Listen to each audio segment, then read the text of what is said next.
જય જીનેન્દ્ર। સર્વસાધારણ મુમુક્ષ ભાઈ બહેનોને નૂતન જ્ઞાનના સાદર જય જીનેન્દ્ર। ચાલો આપણે આજે એક કદમ આગળ વધીએ અને કંઈક નવું કરીએ। સિનિયર સિટીઝનની એવી માંગ હતી એટલે આપણે એને ધ્યાનમાં રાખીને આજે એક સ્પેશિયલ સિનિયર સિટીઝન કવિ સંમેલન રાખ્યું છે। તો આપણે થોડીક વારમાં જ એને નિહાળીશું। आओ तुमको सैर कराए धर्मों के उद्यान की, आओ तुमको सैर कराए धर्मों के उद्यान की, जिनके फूलों से ही शोभा बढ़ती है इंसान की। वंदे जिनवरम, वंदे जिनवरम, वंदे जिनवरम, बोलो वंदे जिनवरम।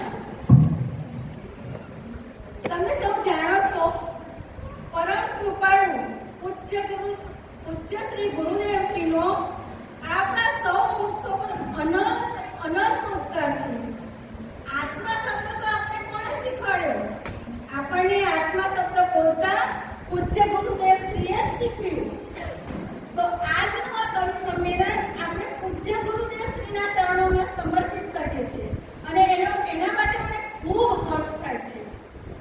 હવે આજનું જે સંપૂર્ણ કવિ સંમેલન છે એ ગુરુદેવ શ્રીના ઉપકારની થીમ ઉપર આપણે રાખ્યું છે અને એ રીતે જ ચાલશે, એમના ઉપકાર ઉપર જ ચાલશે।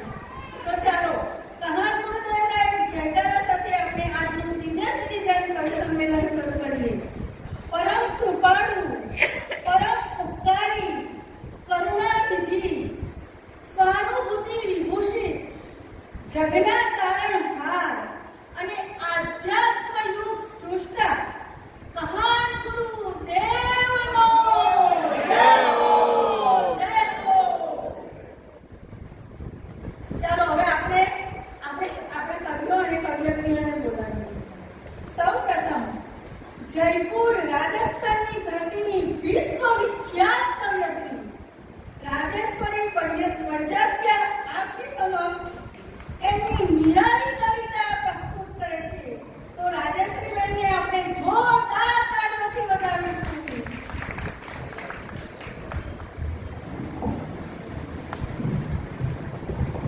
સૌનો મારો સાદર જય જીનેન્દ્ર। આજનો ટોપિકનો સૌને પતા લાગી ગયો કે આજે આપના પૂજ્ય ગુરુદેવ શ્રી ઉપર આપને એટલી મહિમા આવે છે, જ્યાં ઉપર हमारे बोलवाने भाव आयो છે, પણ શબ્દ में એટલી સામર્થ્ય જ નથી કે हमारे रंगा गुरुदेव श्री માટે કશું બોલી શકાય। गुरुदेव श्री ना हमारे मन में એવો ભાવ ઉમળે છે कि हमें शब्द में ना કહી શકાય। તો પણ એની મહિમા માટે અમે દો શબ્દ કહીએ છીએ આપણે। ગુરુદેવ શ્રી કેવા હતા? નિર્ભીક અને નિડર હતા અને એટલા હુંકારથી અમને શું બોલતા હતા? ભગવાન આત્મા। એટલા અમને એનો સંબોધવા વાળો और कोई बीजो મળ્યો જ નથી આજ તક कि कोई हमने एवं बोला कि તમે भगवान आत्मा छो। तो और हमारे पंडित जी आया है, वो हमें 8 दिन से कैसा वेद विज्ञान सिखा रहे हैं। रोज हमें ये बात सुनने को मिल रही है कि पहले ये नक्की करो या निर्णय करो कि आप आत्मा हो। और हमारी नानी प्रांजल और खुशबू बहन उदयपुर से शाश्वत बालिकाएं आई है, वो भी हमें जब ये गणधर जी की गादी पर बैठती है तो भी हमें वो ऐसा पाठ पढ़ाती है कि आप भेद विज्ञान करो। तो हमें पूर्ण विश्वास है कि गुरुदेव श्री का ये जो तत्व ज्ञान है और ये भेद विज्ञान की उनने जो कला बताई है, वो ये नन्ही नन्ही बालिकाएं और हम सभी 18,500 वर्ष तक लेके जाएंगे और सबको तत्व ज्ञान मिलेगा और सबको ये भेद विज्ञान, ये बच्चे हमारे धर्म का परचम 18,500 साल तक फैलाएंगे। अब मैं अपनी 4 पंक्तियां आपको सुनाती हूँ। स्वानुभूतिना संत महान, स्वानुभूतिना संत महान शत शत वंदन करिए यार स्वानुभूतिना संत महान शत शत वंदन करिए यार। हृदय में रमता सिमंदर भगवान, कैसे थे हमारे गुरुदेव? उनके हृदय में सिमंदर भगवान रहते थे।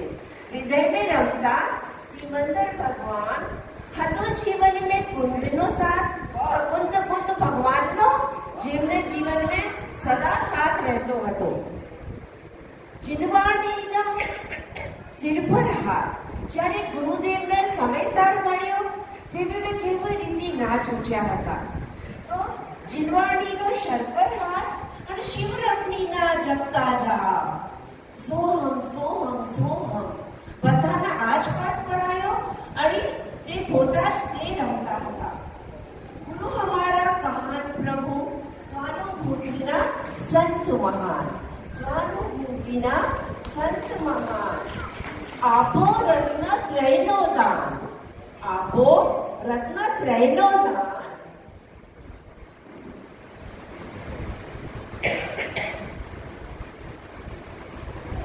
शाश्वत हो जो તમારો साथ। गुरुदेव श्री ने बताया तत्वों हमारे साथ रहे तो हमें भी वो शाश्वत सत्य और सुख मिल जाएगा। सुवर्णपुरी ने सोनी કર્યા। गुरुदेव जावा थी हमारे ऐसो विरहનો काल आयो कि हमारो सोनगढ़ सुनो सुनो થઈ ગયો અને क्या स्वर्गपुरी में जाઈને મંગળ કર્યા।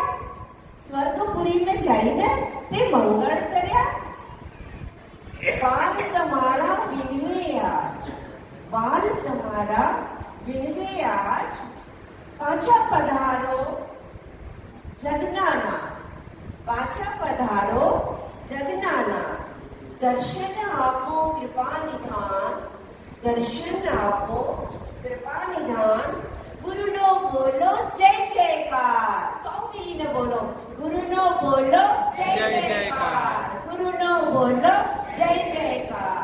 जय जिनेन्द्र। खूब सरस, बहुत सारे।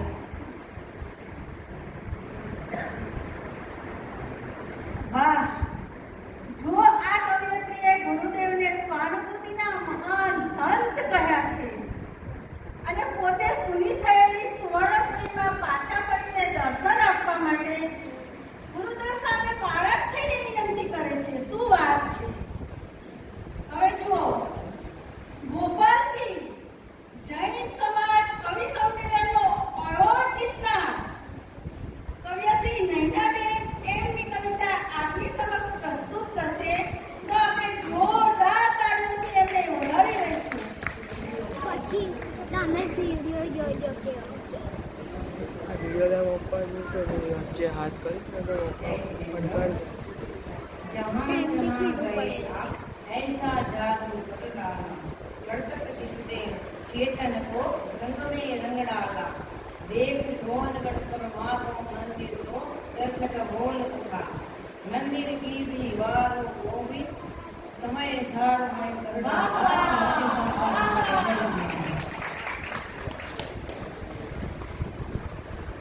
ખૂબ સરસ।